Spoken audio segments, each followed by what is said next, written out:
ஹரே ராமா ஹரே ராமா ராம ராமா ஹரே ஹரே ஹரே கிருஷ்ணா கிருஷ்ணா கிருஷ்ணா ஹரே ஹரே ஹரே ராமா ராம ராமா ஹரே ஹரே ஹரே கிருஷ்ணா கிருஷ்ணா கிருஷ்ணா ஹரே ஹரே ஹரே ராமா ராம ராமா ஹரே ஹரே ஹரே கிருஷ்ணா கிருஷ்ண கிருஷ்ணா ஹரே ஹரே கிருஷ்ணாய வாசுதேவாய ஹரயே பரமாத்மனே பிரணதக்லேசநாசாய கோவிந்தாய நமோ நமः கலயே சுந்தராகாரம் சதைக பிரியதர்ஷனம் அஞ்ஞானநாசகம் தேவம் சத்குரும் முரளீதரம் ஸ்ரீஹரயே நமः ஸ்ரீஹரயே நமः ஸ்ரீஹரயே நமः ஸ்ரீஹரயே நமः கோபிகா ஜீவனஸ்மரணம் கோவிந்தா கோவிந்தா சத்குருநாத் மகாராஜ் கி ஜெய். சாய் டிவி நேயர்களுக்கு நமஸ்காரம். ஸ்ரீமத் பாகவதத்தில் 4வது ஸ்கந்தத்தில் துருவ சரித்திரம் அப்படிங்கிற சரித்திரத்தை பார்த்துட்டுருக்கோம். இந்த துருவ சரித்திரத்தை நாரதர் பிரகேதஸ் அப்படின்னு சொல்லக்கூடிய அந்த ராஜாக்களோட சபையில் தன் வீணையை மீட்டின்றே சொன்னார். இந்த துருவன் அம்மாவோட சின்னம்மா வந்து கொஞ்சம் காட்டமாக பேசிட்டாங்கிற ஒரு கோபத்தில் கிளம்பி வீட்டை விட்டு கிளம்பி தபஸ் பண்ணி பகவானை பார்த்தான்.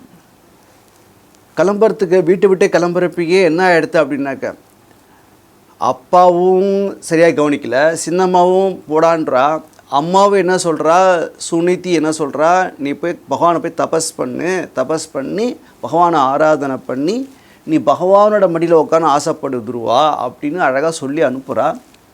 வர குழந்தைய எழுத்தாப்புல நாரதர் பார்த்து தன் அபயகஸ்தத்தால் நாரதர் என்ன பண்ணினான்னாக்கா, துருவனுக்கு ஆசீர்வாதம் பண்ணி எந்த இடத்துல தபஸ் பண்ணணும், யாரை தபஸ் பண்ணணும், எந்த மந்திரத்தை ஜபிக்கணும் அப்படிங்கிற விதத்தெல்லாம் என்ன ஆகாரம் எடுத்துக்கணும் அப்படிங்கிற விதத்தெல்லாம் அழகாக சொல்லி கொடுத்து உத்தானபாதனையும் சமாதானப்படுத்திட்டு நாரதர் கிளம்பிட்டார்.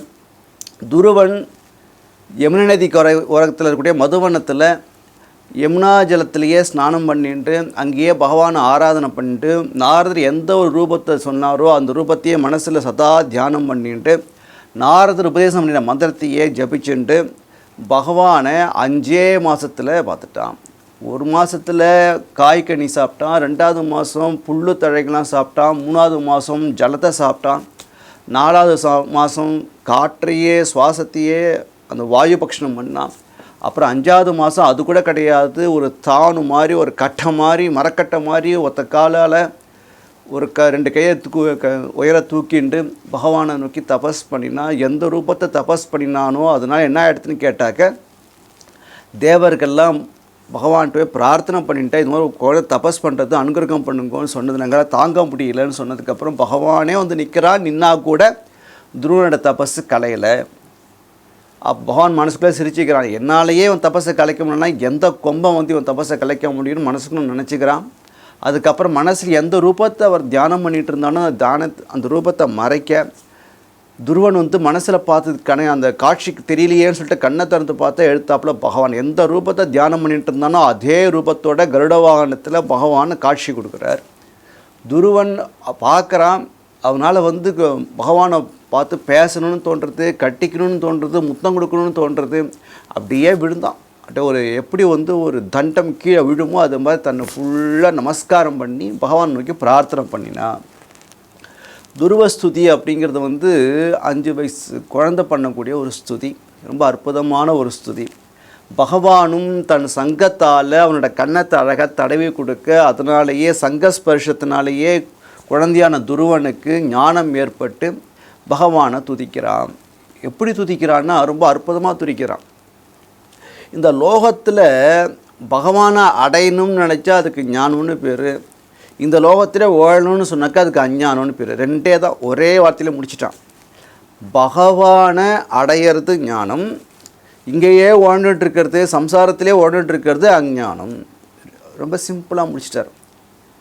எல்லாருக்குமே வந்து என்ன அப்படின்னு கேட்டாக்க, லோகத்தில் வந்து எல்லாருக்குமே பறக்கணும்னு வாண்டிங் ஜாஸ்தியாக இருக்குது. தேவைக்கு அதிகமாக ஆசைகள் ஜாஸ்தி ஆகிட்டே இருக்குது. எனக்கு அது வேணும், இது வேணும், அது வேணும், அப்படி இருக்கணும், இப்படி இருக்கணும், உயர பறக்கணும், எல்லாம் நினச்சிட்டே இருக்கும். ஒரு ஜீவன் இருக்கான், ஜீவன் பிறந்தது என்ன பண்ணுறான், ஒரு ஸ்கூலில் போய் சேர்றான், அதுக்கப்புறம் காலேஜில் படிக்கிறான், ஒரு வேலை கிடைக்கணும், வேலை கிடைச்சதுக்கப்புறம் கல்யாணம் பண்ணிக்கிறான், கல்யாணம் ஆனதுக்கப்புறம் குழந்தை பிறக்கிறது, அப்புறம் உத்தியோகத்தில் மேலே மேலே ப்ரொமோஷன் வேணும் ஆசைப்பட்றான். இல்லை நியாயமான ஆசைகளில் தப்பே கிடையாது, எல்லாத்தையும் ஆசைப்பட்டுட்டே இருக்கான். எப்போ இவனோட ஆசைகள் பகிர்முகமாக இருக்கோ, வெளியிலேயே இருக்கோ, அது வரைக்கும் பகவான் கிடைக்க மாட்டான். ஏன் கிடைக்க மாட்டானா, நாமளே ஒருத்தர் ஒரு கல்யாணத்துக்கு போகிறோம், நம்மளை அவன் கூப்பிட்டாதான் கவனிச்சுட்டாதான் நம்ம கொஞ்ச நேரம் இருப்போம். இல்லைனாக்கா நம்மளே கிளம்பி வந்துடுவோம் இல்லையா. யாராச்சும் கூப்பிட்டா தானே போகிறோம் நம்மளே இல்லையா. அது மாதிரி பகவானும் கூப்பிட்டா தானே வருவான். உனக்கு இந்த விஷயங்கள் தேவைப்படுறது எடுத்துக்கோ, அவன் தப்பே சொல்ல மாட்டான், வாரி வாரி கொடுத்துட்டே இருப்பான். ஆனால் தான் வேணும்னு நினைக்கிற மகான்கள்கிட்ட என்ன பண்ணுறான்னா, அவன் என்ன பண்ணிடுறான்னாக்க பகவான் படைத்த அத்தனையும் பரித்தியாகம் பண்ணிவிட்டு வீடு மனைவி மக்கள் எல்லாத்தையும் உதறி தள்ளிட்டு பகவானோட தாமரை திருவடியே கதின்னு நினச்சிட்டு வந்துட்டுருக்காளே, அப்படிப்பட்ட சாதுக்கள் ஒரு மனுஷனாக பிறந்தா என்ன பண்ணணும் அப்படின்னு துருவன் ரொம்ப அழகாக சொல்கிறான். என்ன சொல்கிறான்னாக்க, எப்போதுமே சத்சங்கத்தில் இருக்கணும், சத்கதைகளை கேட்கணும், சாதுக்கள் சங்கத்தில் இருக்கணும். இந்த காது எதுக்கு பகவான் கொடுத்துருக்கான்னு சொன்னால், பகவானோட கதைகளை கேட்கறதற்கும் பகவானோட நாமத்தை கேட்கறதுக்கு தான் அந்த காதையை தவிர வேறு எதுக்குமே கிடையாது. அதனால எனக்கு எப்போதும் பகவானோட விஷயங்களை பற்றியே பேசக்கூடிய சாது சங்கத்தை கொடு அப்படின்னு கேட்டுட்டான். ரொம்ப அற்புதமாக இருக்குது இந்த ஸ்துதி. என்ன சொல்கிறான்னா, அவனுக்கு ஆசை என்ன, ஆக்சுவலாக துருவனுக்கு என்ன பிரச்சனை அப்படின்னாக்க, அவன் அப்பா அம்மாடியில் அவன் அம்மா ஏற்றிக்கலை, சின்னம்மா ஏற்றிக்கலை, அதான் அவன் பிரச்சனை.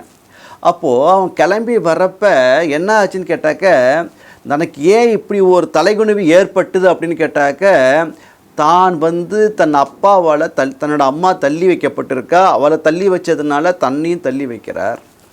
ஒரு உயர்ந்த ஸ்தானத்து இல்லை, என்கிட்ட 4 காசு இல்லை, 4 பதவி இல்லை, அதனால தான் என்னெல்லாம் உதாசீனப்படுத்துகிறா அப்படின்னு அந்த பிஞ்சு மனசில் ஒரு எண்ணம்.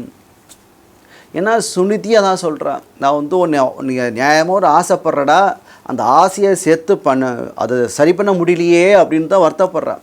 அந்த ஆசை கூட பூர்த்தி பண்ணி வைக்க முடியலையேன்னு தான் வருத்தப்படுறான். உடனே நினச்சிட்டான், அப்போ எனக்கு என்னன்னாக்க, என்னோட முன்னோர்கள் யாரும் நாரதர்கிட்ட பேசுகிறப்ப கூட அதான் சொல்கிறான்.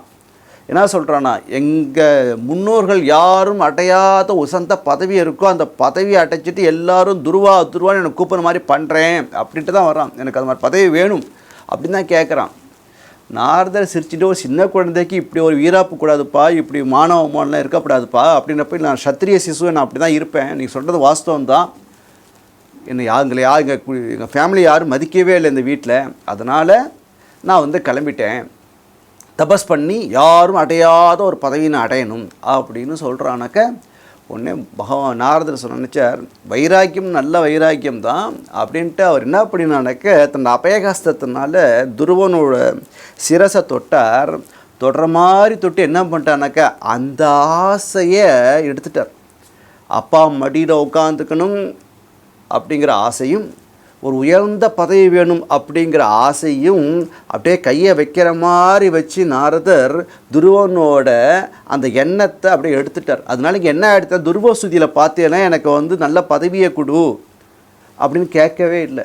அவன் என்ன கேட்குறான்னா, எனக்கு சத்சங்கத்தை கொடு, எனக்கு எப்போ சத்சங்கத்தையே கொடு, எப்போதும் சாதுக்களோட சங்கத்தையே கொடு, எப்போதும் என்னை சுற்றி அடியார்கள் இருந்துகிட்டே இருக்கணும், உன் கதைகள் நான் கேட்டுகிட்டே இருக்கணும், அது ஒன்று தான் இந்த கலியுகத்தில் பண்ணக்கூடிய ஒரு விஷயம், அதனால் எனக்கு வேறு எதுவும் வேணாம் அப்படின்ட்டு. என்னன்னாக்க, ஒரு குருங்கிறவர் என்ன அப்படின்னு கேட்டாக்க, யாருக்கு லோகாயுதமான ஆசைகள் இருக்கோ அந்த ஆசைகளை அந்த ஜீவன்டேந்து அகற்றி, இது கிடையாதுப்பா, திருப்பி திருப்பி பிறந்து புனரப்பி ஜனனம் புனரப்பி மரணம்ட்டு பிறந்து சாகிறது வாழ்க்கை கிடையாது, பகவானை போய் அடையிறது தான் வாழ்க்கை அப்படின்னு சொல்லி, அந்த அடையக்கூடிய வழியை எந்த ஒரு எண்ணம் அவனுக்கு இருந்ததோ, முன்னாடி குருவை பார்க்கறதுக்கு முன்னாடி என்ன ஒரு எண்ணம் இருந்ததுன்னா, நான் பெரிய ஆளாக வரணும், பெரிய போஸ்ட்டில் இருக்கணும், நிறையா சம்பாதிக்கணும், எல்லோரும் என்னை புகழணும் அப்படின்னு இருக்கக்கூடிய அந்த ஆசையை அழகாக அப்படி எரேஸ் பண்ணுவார். ரமண மகரிஷிட்ட குஞ்சு சுவாமிகள்னு ஒருத்தர் இருந்தார். ரமணரை பார்க்குறதுக்கு நிறைய படித்த பண்டிதர்கள்லாம் நிறைய பேர் வருவாள். அவெல்லாம் என்ன பண்ணுவான்னு கேட்டாக்க அப்படியே அளவலாளி கொண்டோட வேதாந்தத்தை பற்றிலாம் உயர்ந்த விஷயங்கள்லாம் பேசிகிட்டே இருப்பாள். குஞ்சு சுவாமிகள் பார்த்துட்டே இருப்பார். அவெல்லாம் போனதுக்கப்புறம் ரமணர்கிட்ட வந்தார். பகவானே அப்படின்னார். என்னப்பா அப்படின்னார். எனக்கு கொஞ்ச நாள் நான் வந்து படிச்சுட்டு வரேன். என்ன படிக்க போகிறேன்? இந்த வேதாந்தம் உபநிஷத்து இதெல்லாம் நான் படிச்சுட்டு வரேன். எல்லோரும் பேசுகிறா, கேட்கறதுக்கு ரொம்ப ஆசையாக இருக்குது, ரொம்ப அற்புதமாக இருக்குது, இவ்வளோ விஷயங்கள் இருக்குது, அதனால் நிறையா படிச்சுட்டு வரணும்னு ஆசையாக இருக்குது, அதனால் நான் படிச்சுட்டு வரேன் அப்படின்னு குஞ்சு சுவாமிகள் சொன்னார். ரமணர் சொன்னார், சரி இன்றைக்கி இவள் வந்து பேசினான்னு சொல்லிட்டு இதெல்லாம் படிக்கணும்னு ஆசைப்பட்றேன். நாளைக்கு சமஸ்கிருதம் தெரிஞ்ச சில பண்டிதர்களுக்கு வந்து அவள் சமஸ்கிருதத்தில் பேசுவாள். உடனே நீ என்ன சொல்லுவேன்? நான் சமஸ்கிருதம் கற்றுக்கிறேன்னு சொல்லுவேன்.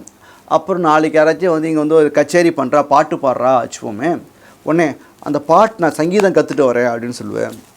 யாராச்சும் நல்லா அபிநயம் பண்ணினாக்கா, பரதநாட்டியம் ஆடினாக்கா, உடனே நானும் போய் கற்றுக்கிறேன்னு சொல்லுவேன். இதுக்கு இது ஒரு எண்டு என்னப்பா இருக்குது? எத்தனை வருஷம் இப்படியே படிச்சுட்டு பாட்டு கற்றுண்டு டான்ஸ் ஆடிட்டு இப்படியே எத்தனை நாள் இருக்க போகிறேன்? ஏற்கனவே உன் மண்டையில் இருக்கிறத வந்து நான் பெருக்கின்னு இருக்கேன், இன்னும் மேலே வந்து சேர்த்துக்கணும்னு ஆசைப்பட்றியே. நிறையா படித்ததுனாலையோ நிறையா விஷயத்தில் தெரிஞ்சதுனாலையோ ஒரு பண்டிதன் அப்படிங்கிறதுனால உனக்கு ஞானம் வந்துடாதுப்பா. பஞ்சாங்கத்தில் வந்து மழை பெய்யும் அப்படின்னு போட்டு இன்றைக்கு மழை வரும்னு சொல்லியிருக்கு. உடனே பஞ்சாங்கத்தை பிழிஞ்சு பார்க்கக்கூடாது, தண்ணி வருதா வரலையான்ட்டு. அது சொல்லும். சாம்பார் வைக்கிறது எப்படி? புத்தகத்தை படிக்கலாம், அதை படிச்சுட்டா வயிறு நிறைஞ்சிருமா, சாம்பார் கிடச்சிருமா? அதை ப்ராக்டிஸ் பண்ணணும் இல்லையா? அதனால் படிப்பு ஏட்டு சுரைக்காய் கறிக்கு உதவாதுன்னு சொல்கிற மாதிரி. ஆனால் அது படிக்கிறது தப்பான்னு கேட்டால் தப்பு கிடையாது. அதெல்லாம் வந்து அழியக்கூடாது, எல்லாம் சாஸ்வதமாக இருந்துகிட்டு இருக்கணும். அப்படிப்பட்ட அதிகாரிகளுக்கு நமஸ்காரம். அவெல்லாம் இருக்கிறதுனால தான் நாட்டில் மழை பெய்யுது, அதில் சந்தேகமே கிடையாது. ஆனால் இது மாதிரி படித்தாதான் உனக்கு வந்து ஞானம் வரும்னு கிடையாதுப்பா அப்படின்னு ரொம்ப அழகாக தெரியப்படுத்த. படிக்கிறது தப்பு கிடையாது, ஆனால் உனக்கு ஆல்ரெடி சாதனைகளை வந்து சில பேருக்கு சில அதிகாரிகள் அதுக்காக நியமனம் பண்ணியிருக்கான் பகவான். அவர்கள் அந்த காரியத்தை பண்ணிட்டு இருக்கா. சில பேர் நல்ல வித்வானாக இருக்கா, சில பேர் நல்ல ஒரு நல்ல நடன கலைஞராக இருக்கா, சில பேர் சங்கீத வித்வானாக இருக்கா. அதெல்லாம் பகவானோட அவெல்லாம் அமைக்கப்பட்டவா. உனக்கு ஞானம் வேணுங்கிற பட்சத்தில் திருதியோ படிச்சுட்டு இருக்குன்னு சொல்லக்கூடாது அப்படின்ட்டு அவரோட கிளேசத்தை நீக்கின. நன்னா படித்ததுனால கர்வம் தான் வரும். நான் படித்தேன், அவ்வளோ படிச்சிருக்கேன், எனக்கு இவ்வளோ விஷயம் தெரியும் அப்படின்னு கர்வம் தான் வரும். என்ன மாதிரி டான்ஸ் ஆடுற உண்டா, ஒரு கர்வம் வரும். என்ன மாதிரி பாட்டு பாடுற உண்டா, ஒரு கர்வம் வரும். அதெல்லாம் வேண்டாம்ப்பா. நமக்கு என்ன கொடுத்துருக்கானோ பகவான், அது போகிற ஒன்று குரு சேவை இருக்குது, நான் பண்ண உபதேசம் இருக்குது, அதுபடி நடந்துக்கோ அப்படின்னு ரமணர் சொன்னதாக ஒரு சரித்திரம் இருக்குது குஞ்சு சுவாமிகள்கிட்ட. அதனால் வந்து நிறையா படித்ததுனால பண்டிதன் ஓகே தான், இல்லைன்னு சொல்ல. அதெல்லாம் வேதம்லாம் படிக்கணும், அதுக்கு சில அதிகாரிகள் அப்போ தான் வேதம் அப்படியே வந்துட்டே இருக்கும். அவளும் நமஸ்காரம் அதுக்குன்னே வந்திருக்கா அவெல்லாம் இல்லையா? அதனால் வந்து அந்த அந்த காலத்தில் அதை பண்ணணும். கண்ணு கட்டத்துக்கப்புறம் சூரிய நமஸ்காரம் பண்ணி பிரயோஜனம் கிடையாது இல்லையா? அதனால் வந்து இந்த இடத்துல துருவன் சொல்கிறான், எனக்கு வந்து சத்சங்கத்தை கொடு, ஆண்டோர்கள் சங்கத்தை கொடு அப்படின்னு கேட்டதும் பகவான் ரொம்ப சந்தோஷப்பட்டு துருவனை ஆசீர்வாதம் பண்ணுறார். ஆசீர்வாதம் பண்ணுறப்ப சொல்கிறார், பா உனக்கு தீர்க்கமான ஆயுசை கொடுத்தேன், 36,000 வருஷம் தீர்க்கமான ஆயுசு. அந்த ஆயுசை வச்சுட்டு நிறையா வந்து நீ என்ன பண்ணுற, தான தர்மங்கள் பண்ணு, யாகங்கள் பண்ணு, வேள்விகள் பண்ணு, நிறைய சாதுக்களை வந்து காப்பாற்று. அதுக்கப்புறம் நீ என்ன பண்ணுற அப்படின்னு கேட்டாக்க, என்கிட்ட ஒரு ஸ்தானம் இருக்குது, துருவஸ்தானம்னு பேர். அந்த ஸ்தானத்தில் வந்து நீ இருப்ப, ஒரு நட்சத்திரமாக இருப்ப, துருவ நட்சத்திரமாக இருப்ப. அங்கே என்ன பண்ணுவான்னு கேட்டாக்கா, அத்தனை நட்சத்திரமும் சப்த ரிஷிகளும் அந்த மண்டலத்தில் சுற்றிகிட்டே இருப்பா. நீ வந்து சத்சங்கம் வேணும்னு கேட்டதுனால எப்போதுமே இந்த சப்த ரிஷிகள் ஒன்று சத்சங்கத்தை என்னோட பகவத் விஷயங்களே சொல்லிகிட்டு இருப்பா, அதை நீ கேட்டுட்டே இரு. அதுக்கப்புறம் மகாபிரளயம் ஆனதுக்கப்புறம் என்கிட்ட வந்து அடைஞ்சிடுவேன் அப்படின்ட்டு ரொம்ப அற்புதமாக வந்து பகவான் வந்து எனக்கு கிருபா பண்ணினார். இது கிரமமுக்தின்னு பேர். எடுத்தோன்னே வைகுண்டம் கிடையாது, கொஞ்சம் கொஞ்சமாக 36 வருஷம் தீர்க்கமான ஆயுசு ஆனதுக்கப்புறம். ஏன்னா அவர் நாரத சொல்லியிருக்க தர்மார்த்த காம மோட்சம்னு சொல்லியிருக்கார் இல்லையா? அதனால் தர்மம், அர்த்தம், காமம் என்னென்ன ஆசனைகள் இருக்கோ நிறைய சமர்த்தியாக பைசாலாம் கொடுத்து நிறைய தர்ம காரியங்களை பண்ண வச்சு, அதுக்கப்புறம் அவனை துருவ மண்டலத்தில் அங்கே உட்காத்தி வச்சு, அங்கே சப்தரிஷிகள் வந்து எப்போதும் அவனை சுற்றி வந்துட்டு எப்போதும் பகவதேஷங்களை கேட்டுன்ட்டு அதை அப்படியே கண்ணார கேட்டுன்ட்டு, அந்த துருவஸ்தானத்தில் வந்து ஒரு பகவான் இருக்கார். அந்த சுவாமிக்கு நித்தியம் வந்து அபிஷேகம் பண்ணி ஆராதனை பண்ணிட்டு மகா பிரளயம் ஏற்படுற வரைக்கும் அங்கே இருப்பார். அதுக்கப்புறம் மகா பிரளயம் ஆனதுக்கப்புறம் திரு பகவான் ஒடுங்கின்றுவார்னு சொல்லிட்டு பகவான் மறைஞ்சிட்டார். இப்போ முக்தின்னு சொன்னாக்க 4 விதமான முக்தி இருக்குது. சாலோக்கியம், சாரூபியம், சாமிபியம், சாயுஜ்யம் அப்படின்னு சொல்லுவா. இது அந்நியில் கைவல்யம் அப்படின்னு ஒரு முக்தி இருக்குது. சாலோக்கியம் அப்படின்னு சொன்னாக்க என்னன்னு கேட்டாக்க, பகவான் எந்த லோகத்தில் இருக்கானோ அந்த லோகத்துக்கு தன் பக்தால் அழைச்சிட்டு போகிறதுக்கு பேர் சாலோக்கியம் அப்படின்னு பேர். இப்போ ரொம்ப சிம்பிளாக புரிய வைக்கணும் அப்படின்னு கேட்டாக்க, இப்போ இந்த லோகத்திலேயே அப்பா அம்மா இருக்கா, பையனோ பொண்ணோ இருக்கா. அப்பா அம்மா இந்தியாவில் இருக்கா, பையன் வந்து அமெரிக்காவில் இருக்கான், ஆஸ்திரேலியாவில் இருக்கான், இங்கிலாண்டில் இருக்கா, ஃபாரின் கண்ட்ரியில் எங்கேயோ இருக்கான். ஒரே லோகத்தில் தான் இருக்கா, பூமியில் தான் இருக்கா. ஆனால் பையனும் அப்பா அம்மாவும் ஒரே இடத்துல இல்லை. அந்த பையன் யார்கிட்ட எந்த அப்பா அம்மாவுக்கு பிறந்தானோ அவள் கூட இருந்துட்டான்னு சொன்னாக்க அதுக்கு பேர் சாலோக்கியம்னு பேர். ஒரே இடத்துலையே இருக்கிறது.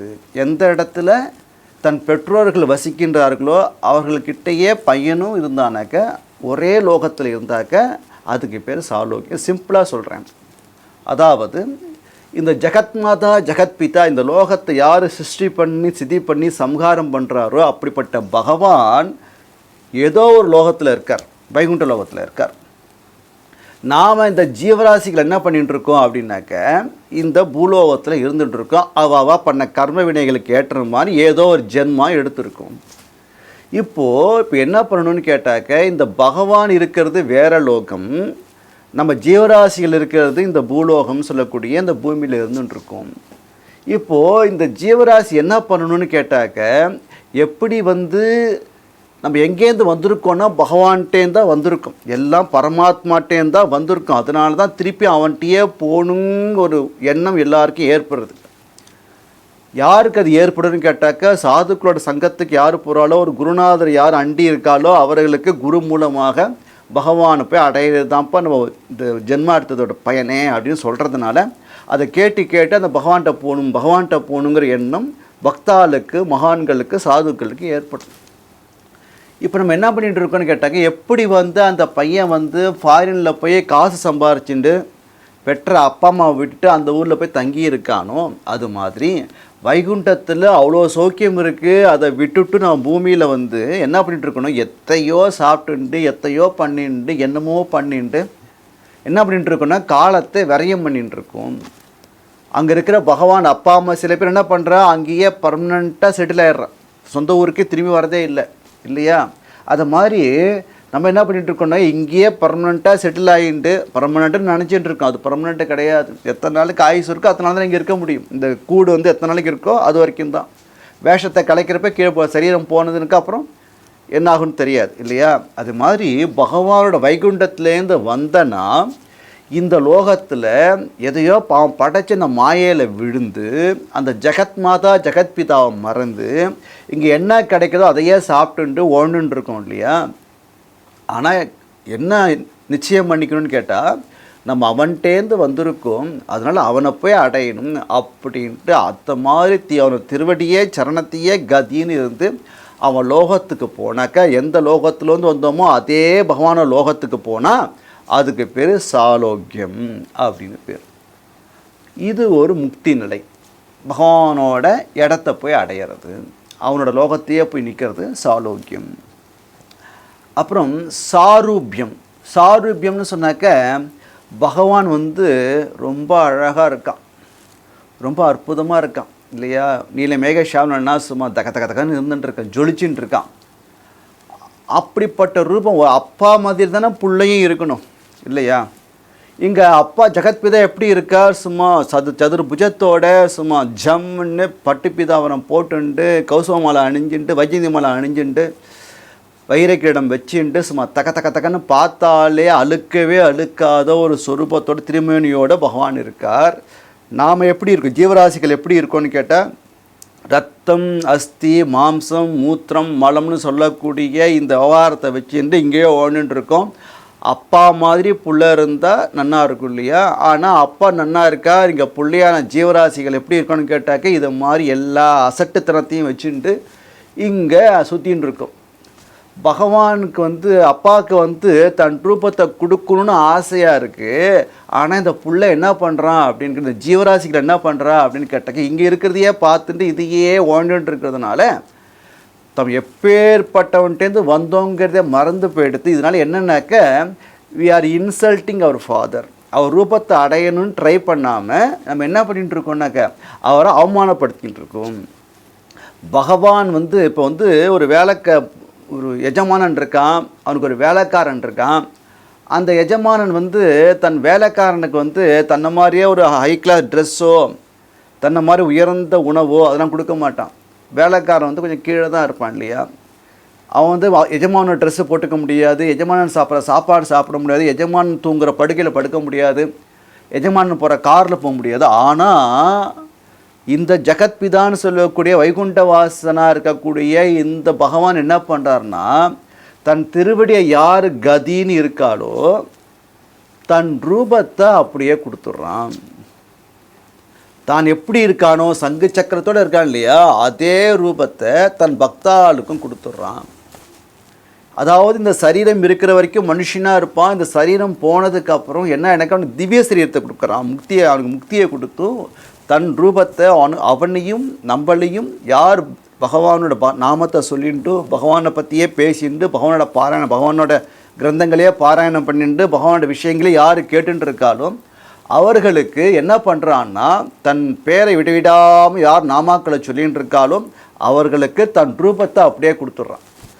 எப்படின்னா இங்கே இந்த பணக்காரன் தன் வேலைக்காரனுக்கு தன்னை மாதிரி ஆக்க மாட்டான். ஆனால் இந்த பணக்காரர் என்ன பண்ணுறான்னாக்க எப்படி அவன் பேரை சொல்லிட்டியோ, எப்படி அவன் கதையை கேட்டுட்டியோ, எப்படி அவனை சேவிச்சிட்டே இருந்தியோ என்ன பண்ணுறான்னாக்க தனக்கு இருக்க அதே ரூபத்தை கொஞ்சம் கூட ஈகோ இல்லாமல் கொடுத்துட்றான். அதுக்கு பேர் சாரூபியம்.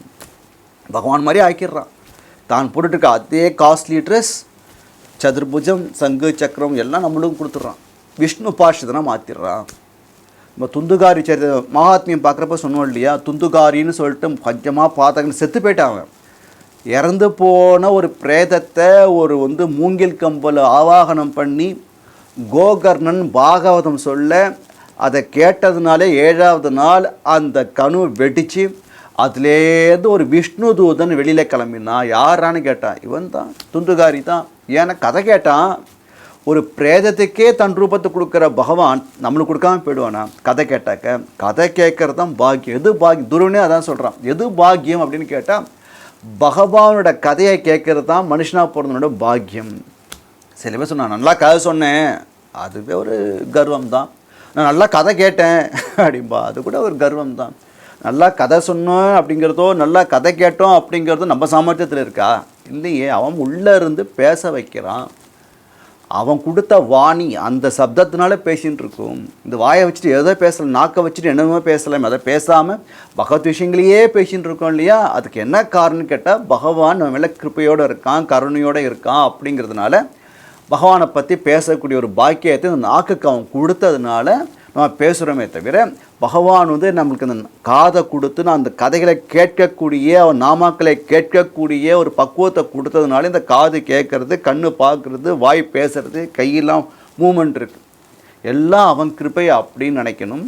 அப்படி நினச்சி அவனை சரணாகதி பண்ணி அவனையே பண்ணிட்டு அப்படிப்பட்ட பக்தாளுக்கு என்ன பண்ணுறான் அப்படின்னாக்க தன் ரூபத்தை பகவான் கொடுத்துட்றான். அவனையும் ஒரு விஷ்ணு தூதனாக மாற்றிடுறான். இதுக்கு சாரூபியம் அப்படின்னு பேர்.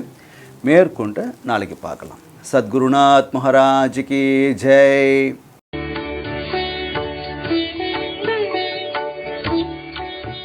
தமிழில் முதல் பக்தி சேனல் சாய் டிவி.